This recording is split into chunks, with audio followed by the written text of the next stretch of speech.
Assalamualaikum warahmatullahi wabarakatuh. Bismillahirrahmanirrahim. Asyhadu an la ilaha illallah wa asyhadu anna Muhammadar Rasulullah. Allahumma shalli ala sayyidina Muhammad wa ala ali sayyidina Muhammad. Rabbi shrah li sadri wa yassir li amri wahlul 'uqdatam min lisani yafqahu qawli. Amin. Bismillahirrahmanirrahim. Salam hormatku, salam ta'zimku selalu buat para sahabat-sahabatku tercinta, baik yang ada di dalam ataupun yang ada di luar negeri, terkhususnya buat para jemaah, para sahabat yang ada di Malaysia. Sekarang ini posisi saya ada di Kesultanan Johor Bahru, yang mana ada lambang bintang dan bulan di sini.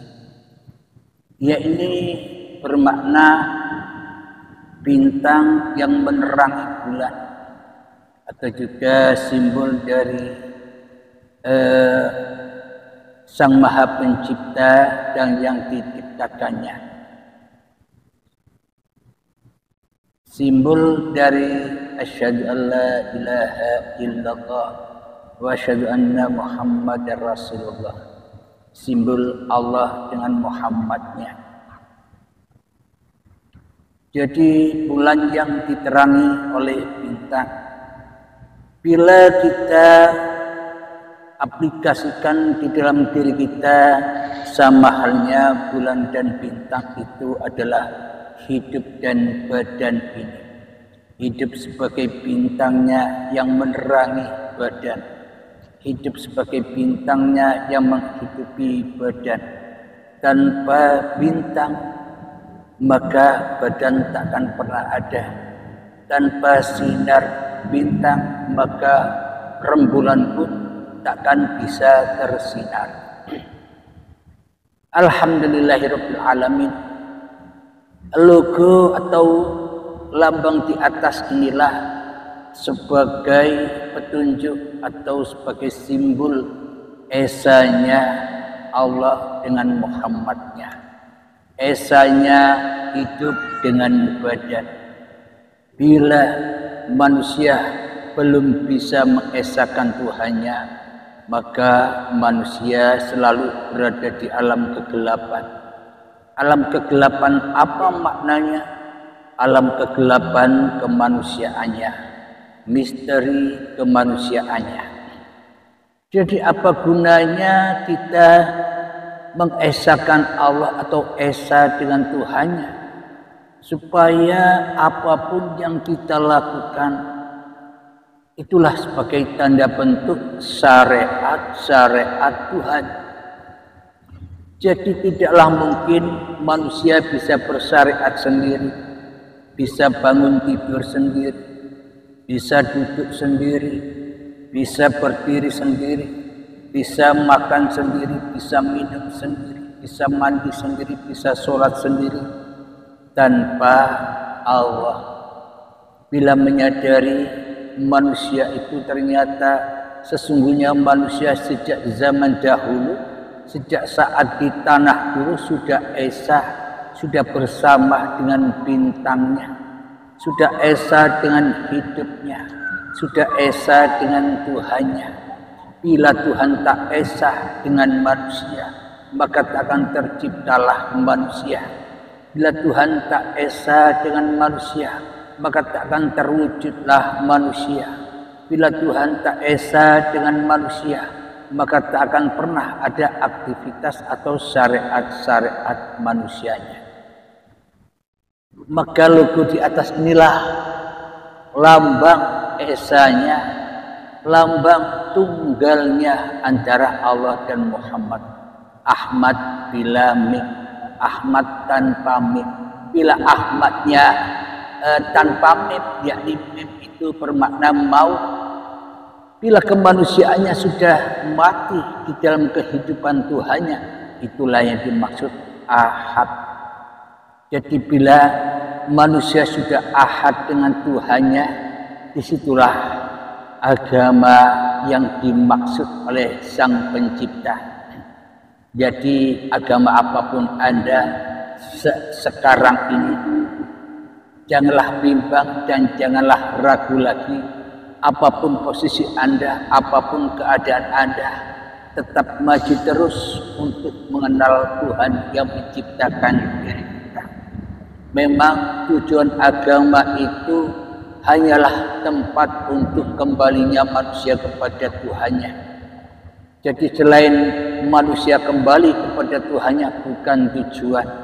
Maka dari itu kebanyakan kita manusia terjerat, terhukum dengan aturan-aturan dogma-dogma atau doktrin-doktrin agama itu sendiri, sehingga manusia lalai kemana ia harus beranjak, manusia lalai kemana ia harus kembali. Maka satunya antara bintang dan bulan ini menunjukkan kesatuan. Jadi sebenarnya cahaya yang ada di bulan tak ada bedanya dengan cahaya yang di bintang. Karena bila tak ada cahaya bintang, dia tak akan ada cahaya rembulan. Jadi bila manusia sudah menyadari betapa esanya Tuhan dengan diri kita, maka tiada lagi hijab antara manusia dengan Tuhannya. Itulah yang diajarkan, itulah yang dicontohkan oleh para nabi-nabi, oleh para rasul-rasul terdahulu, supaya kita menemukan jalan ketuhanan ini lewat agama apapun. Meskipun kita beragama apapun, Islam, Kristen, Nasrani, Yahudi, Majusi, Sabi'in dan sebagainya, tapi kita tidak mengenal Tuhan Sang Pencipta diri kita, apa gunanya kita beragama? Apa gunanya kita bertuhan? Beragama dan bertuhan selama ini hanyalah persepsi atau asumsi, pemahaman diri kita sendiri, yang mana itu semua membuat kita berbeda-beda antara agama yang satu dengan agama yang lain, berbeda-beda antara suku yang satu dengan suku yang lain, berbeda-beda antara ras yang satu dengan ras yang lain. Karena yang membeda-bedakan itu ya kehadiran hawa nafsu kita inilah yang membeda-bedakan sesuatu apa yang kita lihat. Maka dari itu tanda bagi orang yang sudah menemukan Tuhannya, tanda bagi orang yang sudah benar-benar masuk ke dalam agama Tuhannya, maka sudah tak akan ada perbedaan lagi antara diri saya dan diri Anda, antara diri saya dengan apa yang kulihat, antara diri Anda dengan apapun yang Anda lihat, sudah tak ada bedanya lagi, karena sama-sama diterangi oleh bintang. Bulan sudah diterangi oleh bintang. Tanpa diterangi oleh bintang, sang bulan pun tak bisa bersinar. Tanpa diterangi oleh bintang, bulan pun tak akan bisa nampak seperti nampak yang kita lihat selama ini. Jadi sebenarnya nampaknya bulan itu, kelihatannya wujudnya bulan itu karena adanya sinar bintang. Karena adanya bintang, sinar bintang, maknanya adanya kehidupan manusia ini karena adanya wujud hidup Tuhan yang mentuhani manusia. Jadi indahlah bagi manusia-manusia yang sudah mengenal Tuhannya. Maka manusia sudah tidak membeda-bedakan lagi antara dirinya dengan yang lainnya. Karena kita sama-sama di dalam Allah. karena kita sama-sama di dalam cahaya bintang, karena kita sama-sama di dalam cahaya lillah. Disitulah letak tinggi-tingginya atau letak puncak-puncaknya toleransi. Karena Tuhan itu maha toleransi. Tuhan menciptakan apapun dengan toleransi dirinya. Bila tak ada Tuhan, ya tak ada agama Islam. Bila tak ada Tuhan, ya tak ada agama Kristen. Bila tak ada Tuhan, maka tak ada agama Nasrani, Yahudi, Majusi, Sabiin dan sebagainya. Itulah bentuk toleransinya Tuhan menciptakan apa yang Dia ciptakan. Bagi manusia yang memang sudah mengenal Tuhannya, maka toleransinya akan tinggi. Toleransinya akan ada di puncak.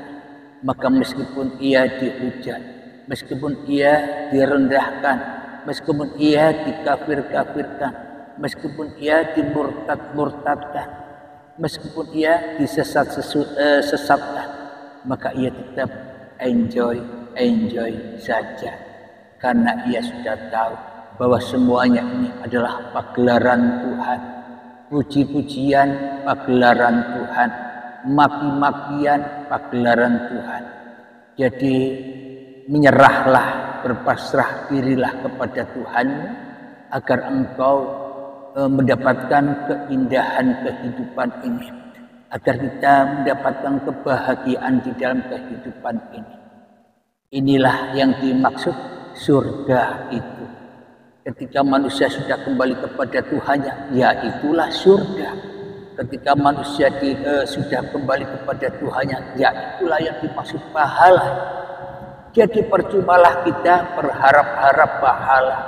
Jadi percumalah kita berharap-harap surga tanpa ia bertemu dahulu dengan yang punya pahala dan dengan yang punya surga. Jadi memang selama ini pahala dan surga itu dinisbatkan dengan laku-laku manusianya. Karena manusianya yang masih berlaku, maka hauslah manusia dengan pahala-pahala yang dipahaminya.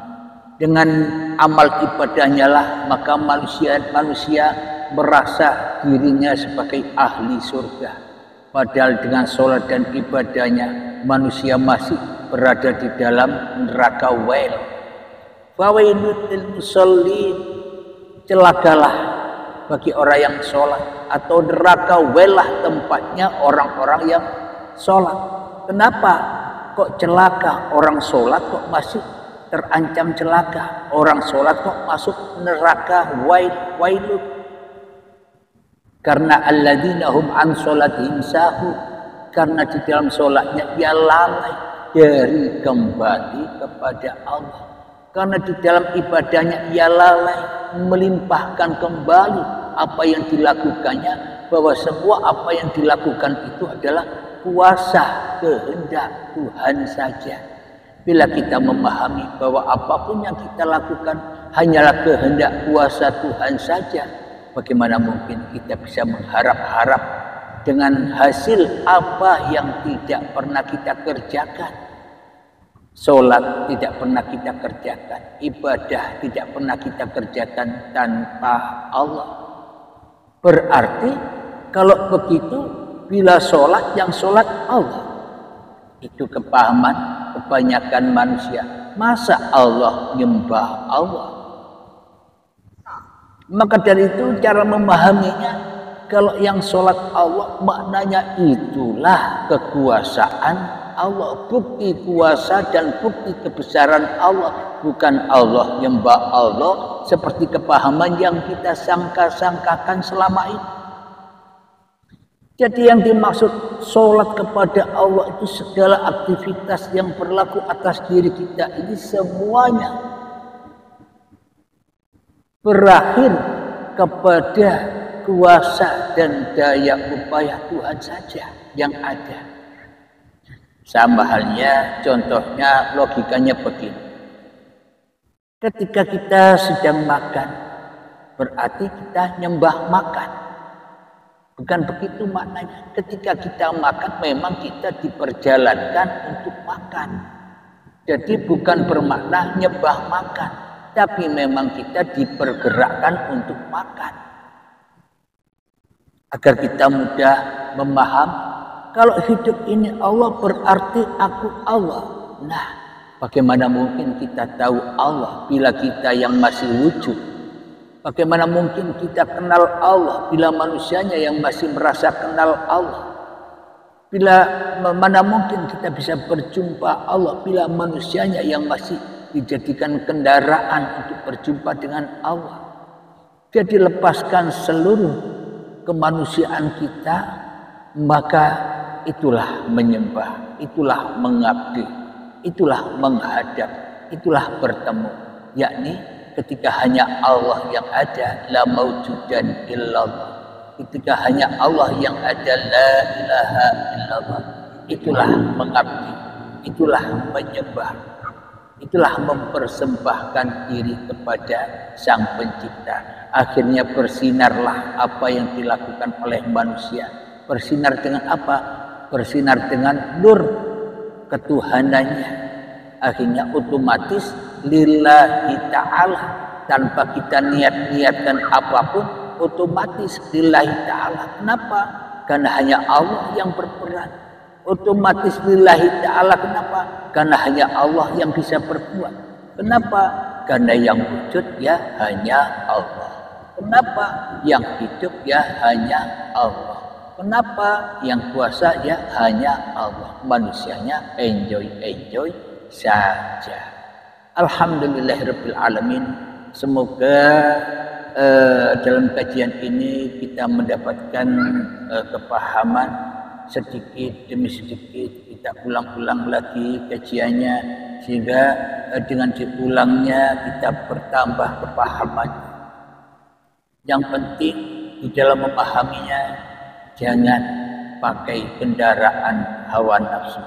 Memahaminya jangan pakai kendaraan manusia.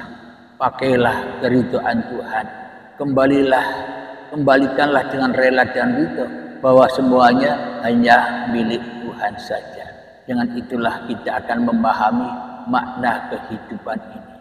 Dengan itulah kita bisa memahami makna alam semesta ini. Alhamdulillahirabbil alamin. Kiranya kita akhiri dulu kajian ini.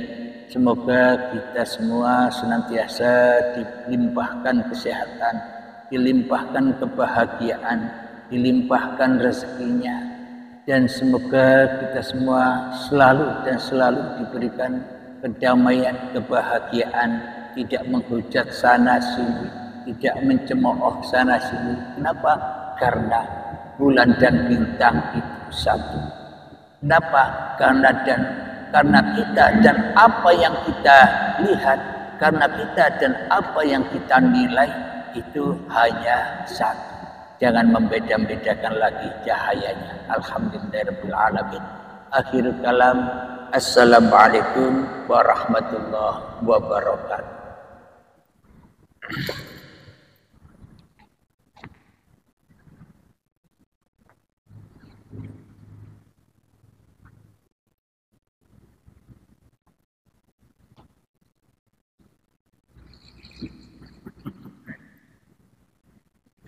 Apa-apa. Lagi buat video.